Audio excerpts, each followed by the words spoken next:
नारद जी बेचारे कटोरा लेके ढूंढने लगे कि किसी से पाँव की रज थोड़ी सी मिल जाए।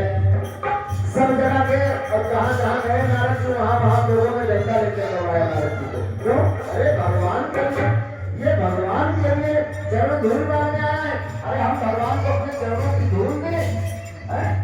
हमने दौड़ाया नारद जी को, इसको दौड़ा के मारो। ये चरणों की धूल मारने आया भगवान के लिए, भगवान अपने माथे से चरणों की धूल हमारे चरणों की धूल है। तो भैया सबने को दौड़ाया, जहाँ जहाँ नारद जी गए दौड़ाए गए। अंत में भैया वृंदावन गए नारद जी, वृंदावन गए। वहाँ बताया प्रभु के पेट में बहुत जोरों का दर्द है। सखियां कहने लगी, राधा की बैठी बीच में, राधा ने कहा कैसे ठीक होंगे कन्हैया? तो इन्होंने कहा अगर कोई भक्त चरणों की धूल दे दे, ये भगवान को पार करेंगे तो उनके पेट का दर्द चला जाएगा। तो गोपियों ने अपने पाँव बढ़ा दिए ऐसे, कहा नारद बाबा जितनी चाहो उतनी दरिया ले जाओ, चरणों की धूल जितनी चाहो उतनी ध्यान ले जाओ। सब गोपियों ने अपने अपने पाँव फैला दिए नारद की ओर।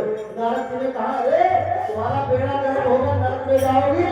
अरे प्रभु को चरणों की धूल दे रही हो, दुनिया में किसी ने दिया, तुम दे रही हो। इन्होंने कहा हमको नरक हो।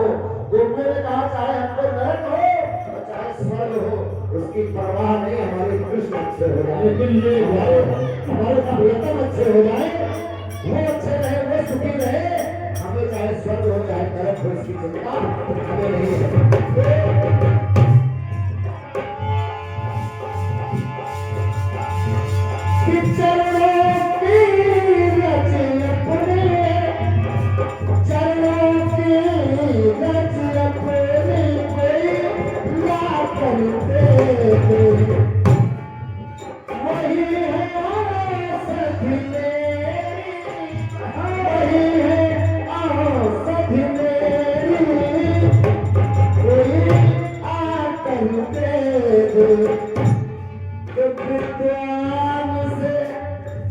चरणों की धूल लेकर पहुंचे भगवान प्रभु एकदम जी।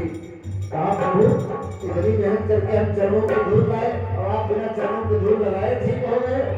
तो कहा नारद जी आपने एक बार मुझसे पूछा था कि दुनिया में हमारा सबसे बड़ा भक्त कौन है, सबसे बड़ा प्रेमी कौन है?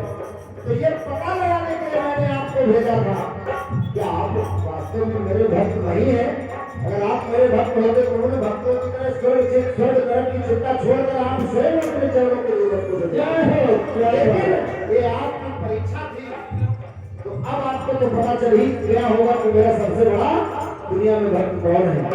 तो कहा कि ज्ञान से